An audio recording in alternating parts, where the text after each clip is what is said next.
Welcome back. It is 9:22. The coronavirus crisis has led to loneliness for many people, that sense of isolation, well, in some cases, even suicide. So as we shelter in place, the consequences of social distancing may result in a heartbreaking number when it comes to suicide rates. And joining me now from Portland, Oregon is psychotherapist Megan Devine. Megan, thank you for checking in with us bright and early here. I know you're at home sheltering in place with your pooch here, and we always, take advice from the professionals here. They come from a place of learned study, but you're also living this right now. So what things have you picked up that you could share with us professionally when it comes to battling these feelings of isolation? Yeah. I mean, the thing that we do in hard times is we lean on each other, right?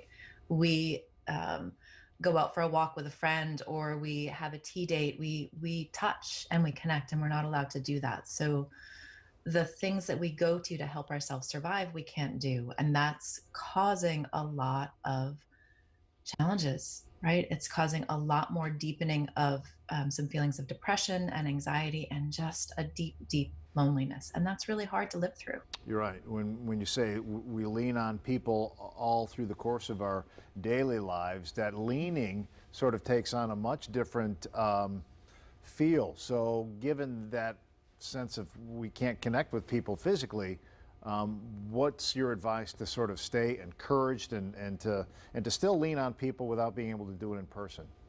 And that's the important part, right?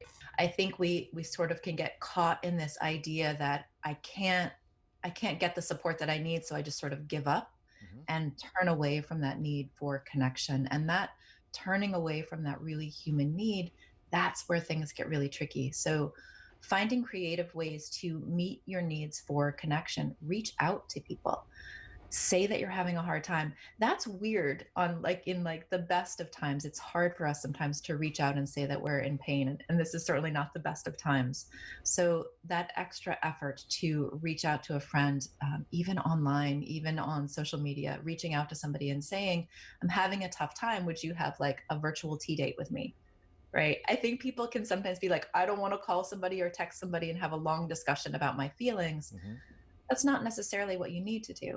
Yeah. Even just that human connection can be a really powerful thing. And it can be as simple as watching a show together over text chat. Yeah, I know a lot of people have been doing that. I want to talk a minute about not just the bulk of us who are sort of in this isolation. There are a lot of people that are, frontline workers, essential staff members who have to go out and work with the public, always having the threat of or the risk of getting sick, something they contend with daily. What's your advice for people to sort of navigate themselves through that time of risk? Yeah. So the very first thing is to acknowledge how hard it is. That seems like it might be too simple and not very useful, but because we're not accustomed to really being open and honest about hard things, acknowledging how strange this time is and how scary it is and how overwhelming it is, that is actually the first step, even if you're just naming it to yourself. I know a lot of hospitals and medical places have put sort of therapy support services in place, and it's really important to reach out and find what those networks are. A lot of people are saying, these folks who are in the medical professions, they signed up for this work, and that's not really accurate, right? They signed up to be of service in the medical field, but they didn't sign up for wartime medicine, and that's really what we're seeing. That's a great So point. acknowledging that these are not normal times is really an important step.